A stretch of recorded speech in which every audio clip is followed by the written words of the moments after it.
Halo semua fans Manchester United, sekarang aku bakal menemani kalian semua untuk memberikan informasi terbaru tentang klub kesayangan kita yaitu Manchester United. Marcus Rashford berpotensi reuni dengan Mason Greenwood.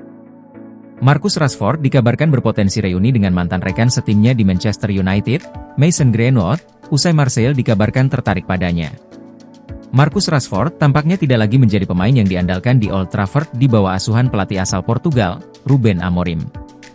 Meski memiliki kontrak jangka panjang yang menguntungkan, Manchester United dikabarkan terbuka untuk mendengarkan tawaran bagi penyerang berusia 27 tahun itu. Langkah ini diakini sebagai bagian dari strategi klub untuk mengumpulkan dana sekaligus memberikan ruang dalam skuad bagi pemain-pemain baru. Rashford telah sering dikaitkan dengan Paris Saint-Germain, tetapi laporan terbaru menunjukkan bahwa ia mungkin tidak akan bergabung dengan raksasa Ligue 1 tersebut. Menurut laporan L'Équipe, Olympique Marseille telah menunjukkan minat untuk merekrut sang penyerang dan berusaha mencapai kesepakatan dengan United. Ketertarikan Marseille ini tidak sepenuhnya mengejutkan, mengingat kesuksesan mereka sebelumnya dalam mendatangkan Mason Greenwood dari Man United. Pada tahun 2024, Greenwood meninggalkan Old Trafford untuk bergabung dengan Marseille dalam kesepakatan senilai 27 juta pound. Kini, Rashford mungkin berpeluang mengikuti jejak tersebut, terutama karena ia dikabarkan ingin menghidupkan kembali karirnya yang saat ini dianggap stagnan. Selain Rashford, Marseille juga memantau target lain untuk memperkuat lini serang mereka. Salah satu nama yang menjadi sorotan adalah Mathys Tel, penyerang muda Bayern Munich. Pemain berusia 19 tahun ini dilaporkan masuk radar transfer Chelsea pada Januari ini. Namun, Marseille melihat peluang untuk merekrut Tel, yang saat ini kesulitan mendapatkan waktu bermain reguler karena harus bersaing dengan Harry Kane di Allianz Arena. Dengan kondisi ini, Marseille tampak serius dalam ambisinya untuk membangun skuad yang kompetitif. Sementara itu, bagi Rashford, langkah keluar dari Old Trafford bisa menjadi awal baru yang ia butuhkan untuk mengembalikan performa terbaiknya.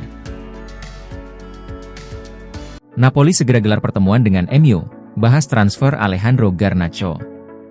Klub Serie A, Napoli belum menyerah untuk mendatangkan jasa Alejandro Garnacho. Tim asal Naples itu dilaporkan akan segera menego Manchester United lagi untuk transfer sang winger. Napoli saat ini lagi kekurangan tenaga di sektor sayap mereka. Ini disebabkan Vichak Kvaratskhelia sudah bergabung dengan klub tajir Prancis, PSG. Napoli sudah menemukan calon pengganti Kvara. Mereka ingin mendatangkan Alejandro Garnacho dari Manchester United untuk memperkuat sektor sayap mereka. Dilansir Corriere dello Sport, Napoli benar-benar serius ingin mendatangkan sang winger. Mereka akan mencoba untuk menuntaskan transfer sang winger dalam waktu dekat ini. Menurut laporan tersebut, manajemen Napoli akan segera bergerak untuk mengamankan jasa Garnacho. Direktur mereka, Giovanni Manna telah menjadwalkan pertemuan dengan manajemen MU. Pertemuan ini akan membahas transfer Garnacho. Pihak Napoli dilaporkan akan berjuang meyakinkan MU untuk melepaskan sang winger ke tim mereka. Menurut laporan tersebut, Napoli kini siap menaikkan tawaran mereka untuk transfer Garnacho. Awalnya mereka mengajukan tawaran senilai 45 juta euro ke MU. Namun tawaran itu ditolak mentah-mentah oleh pihak Setan Merah.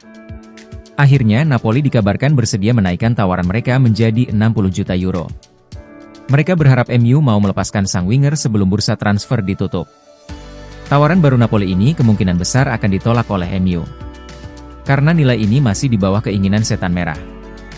MU dilaporkan hanya mau melepas Garnacho di kisaran 70 juta euro, sehingga Napoli perlu menaikkan tawaran mereka lagi. Here we go! Manchester United lepas Antony ke Real Betis. Saga transfer Antony nampaknya akan segera berakhir. Manchester United memutuskan untuk melepaskan sang winger ke klub La Liga, Real Betis. Di musim dingin ini, Manchester United dirumorkan akan berpisah dengan beberapa pemainnya. Salah satunya adalah winger asal Brasil, Antony. Sang winger tidak masuk dalam rencana Ruben Amorim. Sehingga manajemen MU bersedia melepaskannya di musim dingin ini. Fabrizio Romano melaporkan bahwa Antony akan segera meninggalkan Manchester United. Winger asal Brasil itu akan pindah ke Spanyol untuk bergabung dengan Real Betis. Menurut laporan Romano, Manchester United sudah mencapai kesepakatan dengan Real Betis untuk transfer Antony. Sang winger akan dipinjamkan ke klub La Liga itu selama 6 bulan lamanya. Sehingga ketika musim 2024-2025 berakhir, ia harus kembali ke Manchester.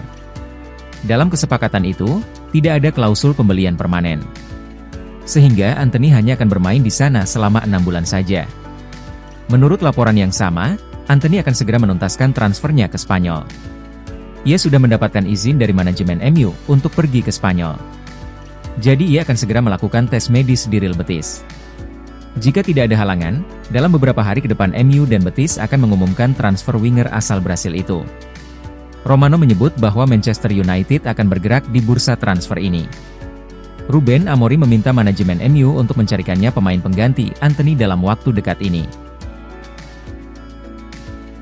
Bencana Andre Onana, Noussair Mazraoui bikin Old Trafford rontok lagi. Manchester United menelan kekalahan kandang keempat dalam 5 pertandingan akibat pertahanan yang lagi-lagi rapuh. Manchester United beruntung saat terakhir kali nyaris dipermalukan Southampton. Tapi Brighton tak semurah hati tetangganya dan The Seagulls memberikan apa yang sudah sepantasnya Setan Merah dapatkan. Kekalahan memalukan dengan skor 3-1 dan yang kali ke-6 musim ini di Old Trafford.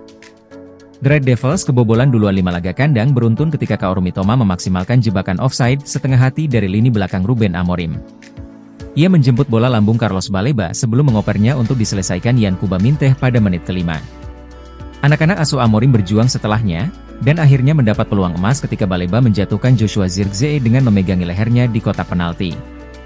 Bruno Fernandes dengan darah dinginnya melaksanakan tugasnya sebagai eksekutor, tapi gol penyeimbang itu nyaris tak menggugah semangat tuan rumah. Mereka tetap bermain tanpa rasa percaya diri dan ide yang jelas. Mereka justru kemasukan gol Joao Pedro di awal babak kedua gegara pertahanan yang kacau, tapi diselamatkan intervensi VAR yang menyatakan Diogo Dalot dilanggar pada prosesnya. Tapi lagi-lagi permainan tak meningkat, membiarkan ruang terlalu terbuka di sisi-sisi sayap dan akhirnya terhukum lagi ketika Minteh membalas budinya untuk Mitoma, yang menceploskan bola umpan silang di tiang jauh. Penderitaan Man United dibikin semakin paripurna oleh blunder yang benar-benar konyol, bahkan untuk standar Andre Onana, yang jujur saja tak tinggi-tinggi amat. Kiper asal Kamerun itu mencoba menangkap crossing mendatar Yacine Ayari, tetapi malah mendorongnya ke kaki Jorginho Rutter yang dengan mudahnya mencetak gol ketiga tim tamu. Kekalahan ini menjebak Man United di peringkat 13 Liga Premier Inggris, tapi melihat performa melawan The Seagulls mereka pantas berada jauh lebih di bawah lagi. Jangan lupa untuk like, komen semenarik mungkin, dan cantumkan IG kalian di kolom komentar.